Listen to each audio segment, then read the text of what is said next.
It's Friday. Let's wrap up this week's news. The Spring Breakout announced by MLB, some prospect injuries, and some minor trades. Let's talk about it. You are Locked On MLB Prospects, part of the Locked On Podcast Network, your team every day.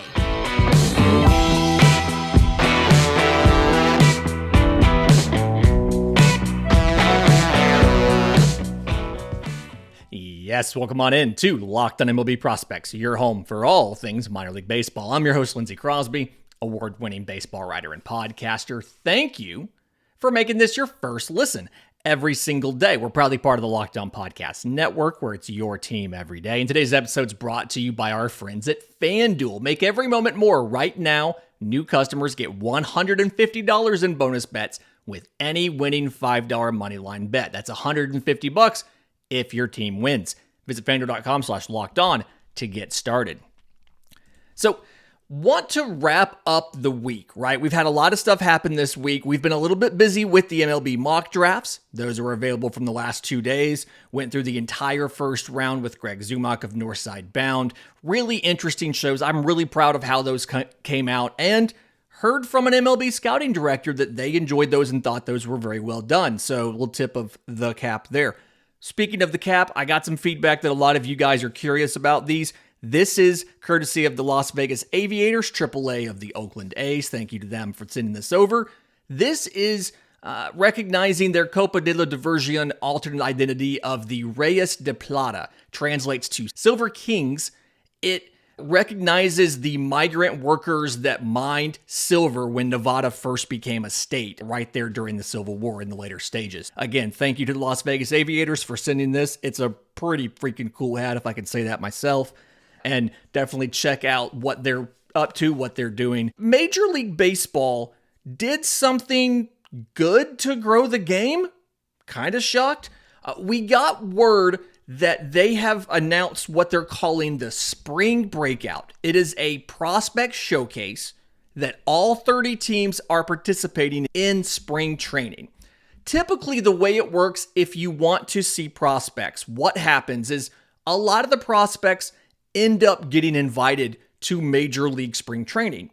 And they'll typically hang around and they will either compete for a spot on the starting roster, and so they'll be there pretty far through spring training, or they're there in Major League spring training to be the back of the roster fill-ins, because your major leaguers don't play 9 innings in spring, right?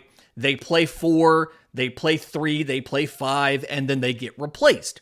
And some guys stick around in Major League spring training just to be that back of the roster depth, but a lot of the top prospects go to backfields and other less accessible places where they play in spring training.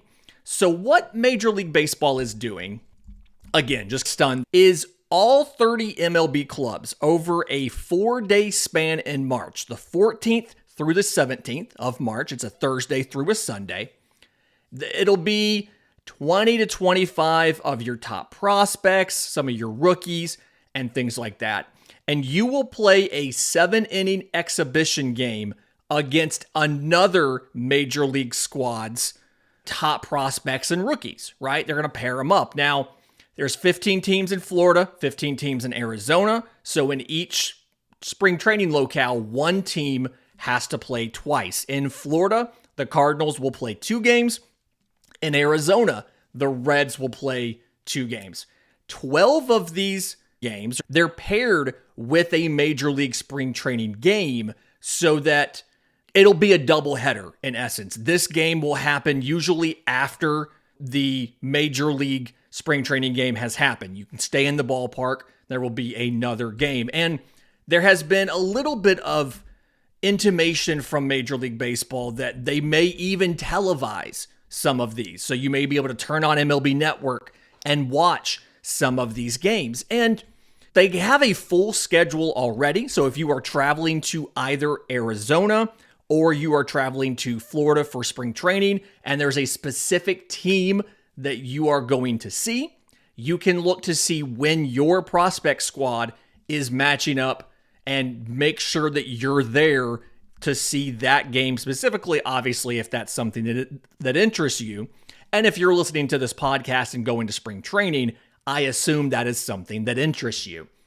But going through, there's some very interesting matchups that I'm really excited to see. And granted, we don't know exactly which prospects are going to be in these, but the idea is most of your top prospects will be in these games.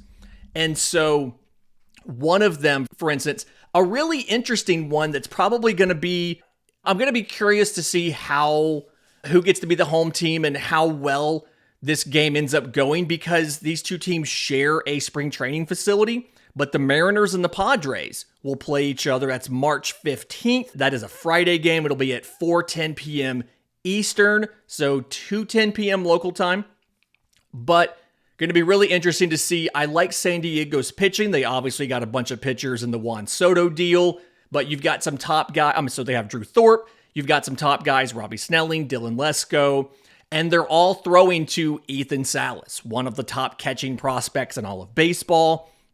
And then you turn that around, they're going to be pitching to a bunch of very intriguing young hitters. Colt Emerson, Cole Young, Michael Arroyo, and the catcher for the Mariners in that squad is, we're assuming you're going to see some of these matchups, is going to be Harry Ford. So two of the top catching prospects in all of baseball facing off in the same game. Gonna be very interesting. I think one that a lot of people are going to be very excited for, and if I had to guess which one would be broadcast, this is the one I would assume right now they're going to put on television. The very first one is Orioles at Padres.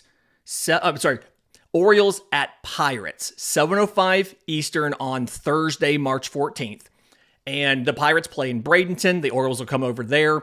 But if you look at like the number of top prospects that you could see in this game, this is the one that could be absolutely stacked. And I think the very first at-bat of the game could be number one overall prospect Jackson Holliday versus last year's number one overall pick in Paul Skeens.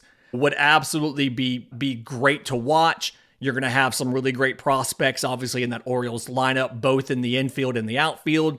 Kobe Mayo, Heston Kierstad, Colton Cowser, Enrique Bradfield out of Vanderbilt, who they took last year. Very curious to see how his speed translates into a full season thing. Samuel Basallo, shout out. My apologies to him for getting his name wrong in that show all last week. Somebody sent me a tweet, or sent the show a tweet at Locked On Farm, and said, think about the word quesadilla when you say Basallo, which that doesn't really help me with the pronunciation, but I found a video of him talking about it, and he said Basallo when he introduced himself. Again, my apologies to Samuel Basallo for getting his name wrong. Some really interesting matchups in here. Things you're going to see.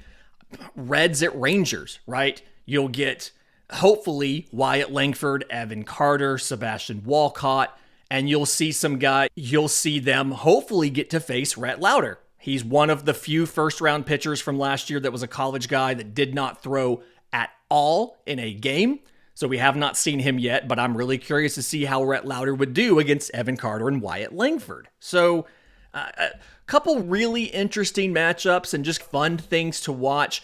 Nationals versus the Mets.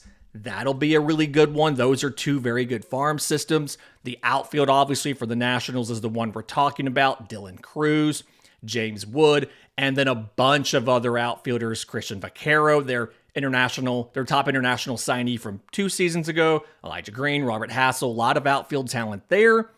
You turn that around against the Mets. They have a lot of, I'm going to say, physically different kind of stature for their guys. You look at a Luis Angel Acuna, you look at Jet Williams, Drew Gilbert, a lot of undersized spark plug type outfielders or second baseman in the case of Acuna and Williams. They play both. And then very curious to see how those pitchers for the Mets do against these prospects. Christian Scott, Blade Tidwell, Mike Vasile, guys like that. So a couple interesting matchups to watch. But again, that entire list is available on MLB Pipeline, MLB.com. They have the schedule for all of those. In just a minute, let's talk about some injuries. Unfortunately, this does still happen in the offseason, and what those teams do next. We'll have that conversation right here on Locked on MLB Prospects. But first, today's episode is brought to you by our friends at FanDuel. As the weather gets colder, the offers stay hot on FanDuel. Right now, new customers get $150 in bonus bets with any winning $5 moneyline bet. That's $150 if your team wins. If you've been thinking about joining FanDuel, there's no better time to get in on the action. The everydayers know that tomorrow the bowl games start for college football. NFL is obviously heading down the stretch right now as we get towards the postseason. If you're in a fantasy league, the playoffs probably just started for you, so you may have some free time now to figure out what else you want to do. And the app, incredibly easy to use. They have a lot of betting options, spreads, player props, over-unders, and more. So visit FanDuel.com/lockedon to have some fun this holiday season with FanDuel, the official sportsbook of the Locked On Podcast Network. Welcome back to Locked On MLB Prospects. Excited to get us through the rest of this Friday episode to close the week while you have some free time this weekend. In the episode description, in the show notes, is a link to a podcast survey that I have made. Shouldn't take more than about 5 minutes of your time, but I'd love to hear from you. Things that you think we do well, things we should add or start doing, things we should stop doing, feedback you might have, how you listen to the show, all that kind of stuff. Again, links in the episode description, links in the show notes. It doesn't collect any personal information as far as emails or anything. Only person that'll see these results are me. This is just for me to help plan out what 2024 looks like. So, unfortunately, injuries do still happen over the offseason. And we heard about 2 significant injuries this week that can impact major league rosters in 2024. So the first one is Ronny Mauricio of the Mets. The infielder missed torn ACL in his right knee. He was playing winter ball. And if I remember correctly, when I was watching the video, and we actually tweeted this, and I accidentally tweeted it saying, I hope it's worse than it looked and not as bad as it looked. So had to correct that tweet. But he was leading off of the base, non-contact injury. You hate to see that. He's going to have surgery. There's not a definitive timeline for when he is due back in 2024. But just as an Atlanta Braves fan and hearing some of what Ronald Acuna Jr. talked about, it is interesting how even when you're able to return to play, it still takes some time for you to get comfortable with that knee and get the confidence in it again. So I wouldn't expect the Ronny Mauricio that we know and love. I wouldn't expect him to look the same even when he does come back this season, but probably 2025 is the breakout now potential for Ronny Mauricio. And because of that injury, now that does some things for the Mets, because you saw last year they had some struggles. Brett Baty got a majority of the starts at third base. He played in 108 games. It didn't go well, leading to him getting sent down to AAA, where he, of course, raked.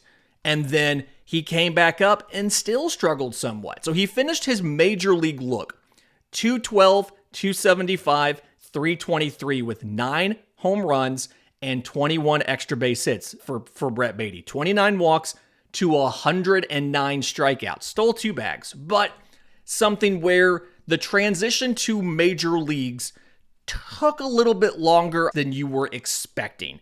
First rounder in 2019 as a prepster. This is obviously his first taste of the majors, minus a 40 at-bat sample he got at the end of the 22 season. And they still have faith that he's able to do it, but his competition is going to be Mark Vientos. He didn't get nearly as much time, and it wasn't consistent play time in the majors, but he did get some time. He's a 2017 second rounder, again, out of high school. And so a lot of what he did was DH, right? That was the majority of his play time, but he did get some time at first and at third both. He batted .211, .253, .367, 9 home runs, 15 extra base hits, 10 walks to 71 strikeouts in 65 games. The Mets have indicated that as of now, they're not going to go out and get a veteran to play third base. This is obviously the year that you would want to let these guys play at the major league level and hope that somebody figures it out. So it's going to be really interesting to see what the Mets do. Obviously, you don't love losing Mauricio. That's terrible. And the thing with Mauricio, too, is he did get a brief amount of time last year, and he looked better than those guys did. He didn't look amazing, but batted .248 in a 26-game sample, just around 100 at-bats. .248, .296, .347, 2 home runs, 6 extra base hits, 7 walks to 31 strikeouts. Debuting in the majors is tough. For Mauricio as well, he, a longtime shortstop, was playing mostly second base when he came up. He got 21 games at second, 5 games at third, and only 2 innings at shortstop. So, going to be interesting to see what happens here. Francisco Lindor is trying to help these 2 young guys out. He brought in for about a week. He brought Mark Vientos to, I think he lives in Orlando, is where Lindor lives. He brought Vientos there to him. They would wake up first thing in the morning. They'd work out, they'd hit, they'd do drills. It was like 2 a day. They'd have dinner and all of that. So Vientos spent a week with him. Lindor's planning on doing the same thing with Brett Beatty. They're coordinating that now. And the idea is just trying to pour into those guys a little bit and help them with the transition to the majors. We'll see what happens. David Stearns at the winter meetings did say that his plan was for one of those 3 guys, now 2 with Mauricio's injury, to be the everyday third baseman. So this is going to be a season where the first guy who can take over and show that they deserve to be the starter is going to be the starter. The other injury that's going to have a significant major league impact that we saw in winter ball this week was catcher Endy Rodriguez of the Pittsburgh Pirates. And the injury was not this week. The injury was apparently back, I want to say it was in November, sometime in early or mid-November, and they've kept it quiet for about a month. But they announced this week he had a torn UCL, was having Tommy John surgery, and would miss all of 2024. So you can put some things together after finding out he's had this for a couple weeks and then this happened. One of the announcements that was made in the offseason was Henry Davis, the catcher who played a lot of right field last year at the major league level. They said he was going to be focusing on catcher this year. And at the time, it was a little bit confusing. You have Endy Rodriguez, you have Henry Davis, you want them both to concentrate at catcher, and then the news comes out that Endy Rodriguez is hurt. And so Henry Davis also struggled a little bit in his transition to the majors. He got 62 games, and I believe the majority of those were starts. But again, it was almost entirely in right field. He played 417 innings in right field. He got 11 starts at DH, and he played a grand total of 2 innings behind the plate. And this is a career catcher that did not play in the outfield outside of 2 games in 2022, did not play in the outfield until 2023 when he got 7 games in AA Altoona, he got 9 games in AAA Indianapolis, and then was thrown into the major league job. In those 62 games for Henry Davis, .213, .302, .351, 7 home runs, 17 extra base hits. We also saw some strikeout issues for him, 25 walks to 69 strikeouts, and he went 3 of 8 on stolen bases. He committed 4 errors in the outfield in 417 innings. It came out to a .937 fielding percentage. And again, this is just one of those, it's a new player adjusting to a new position at the major league level. We'll see him spend a lot of time at catcher in 2024. His arm has been pretty good in the past, and it's unfortunate that this is how he had to get more playtime at catcher, but at the very least, you had another top prospect and a guy who could be a quality catcher to take the reps in Pittsburgh. I don't know what this means for them being a contender, but I honestly didn't know if they were going to be a contender before this, so I don't know how much this actually changes. in just a minute. There was a trade this week between the Dodgers and the Yankees. What the Dodgers had to do to make room on the roster for Joe Kelly and Shohei Ohtani. We'll talk about that next, right here on Locked On MLB Prospects.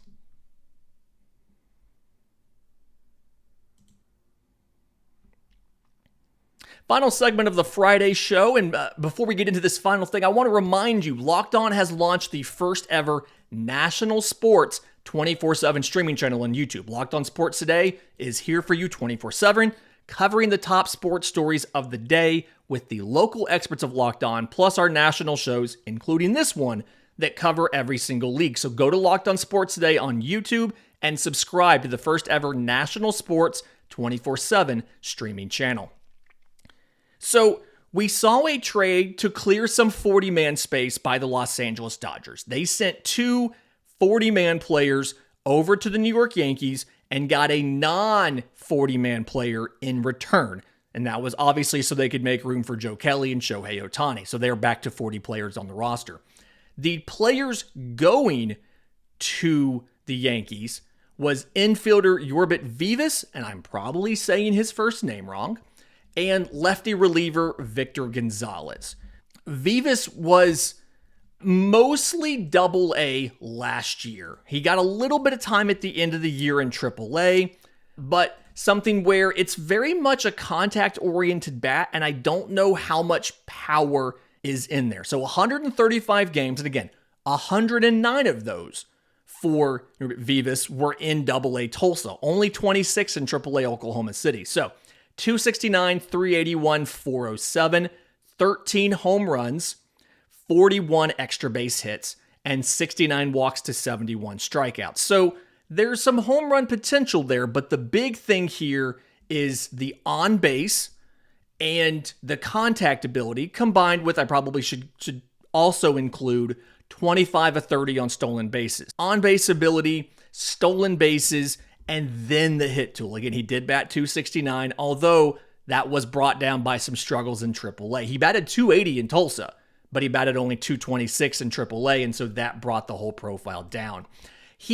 I don't know if the power's ever going to be anything significant. It's something like this average exit velocity was in the lower 80s, but he got the home runs because the pitch selection, what he's swinging at, is very good. Again, good contact ability. Struggled a bit in AAA. That's a big adjustment for a lot of people, especially when you spend half the week with the automatic balls and strikes and half the week with the challenge system, because the ABS calls strikes up in the zone, fastballs up in the zone, calls them a little bit differently than a lot of human umpires do. We'll get into that in another show coming up soon. And Vivas he profiles as a second baseman. He's listed a lot of places as a second and a third baseman.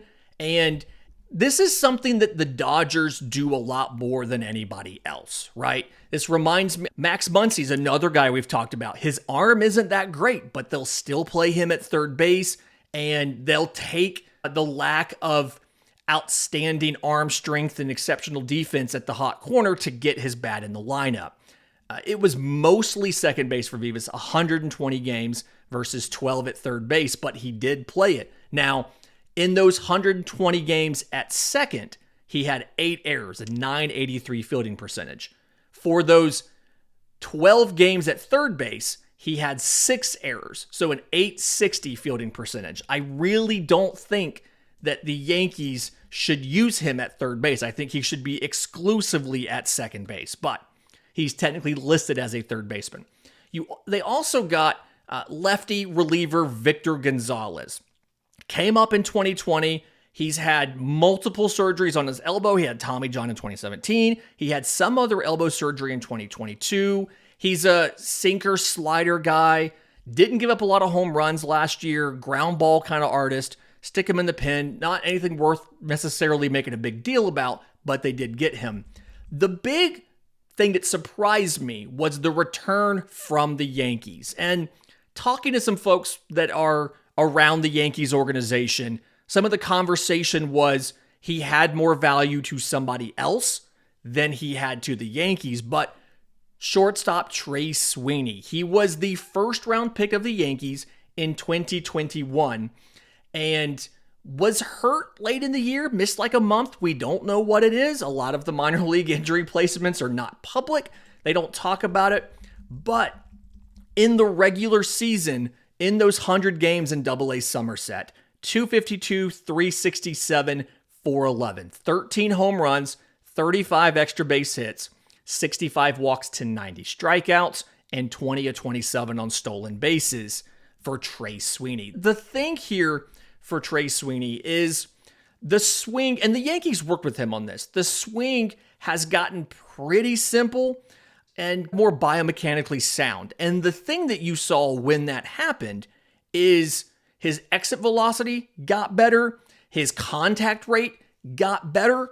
And so they're doing that thing we talk about with the Yankees where they're optimizing and getting the most out of their players. Now, not necessarily a finished product. He still struggles with breaking balls, and it's not just like a slider down in the way thing. He struggles with sliders. He struggles with curveballs. He swings and misses more than 30% against both of those pitches. So they've simplified the mechanics and streamlined the biomechanics, but there's still pitch recognition issues to deal with Trey Sweeney. And then from a defensive perspective, he's going to be fine. He can play shortstop. He can play second base. The speed is fringe to average. The actual overall defensive grade is probably fringe to average. And the way the Yankee system is configured, obviously Anthony Volpe is your starting shortstop, but you have guys like Oswaldo Cabrera, like Oswald Peraza, and a bunch of more promising prospects in the lower levels that you would go to play short or to play second over Trey Sweeney. So he had more value in a trade than he had to the Yankees. And it's a Dodgers system that doesn't really have a lot of high-level shortstop prospects, as evident by the fact that they had to make some trades just to get shortstops to play last year.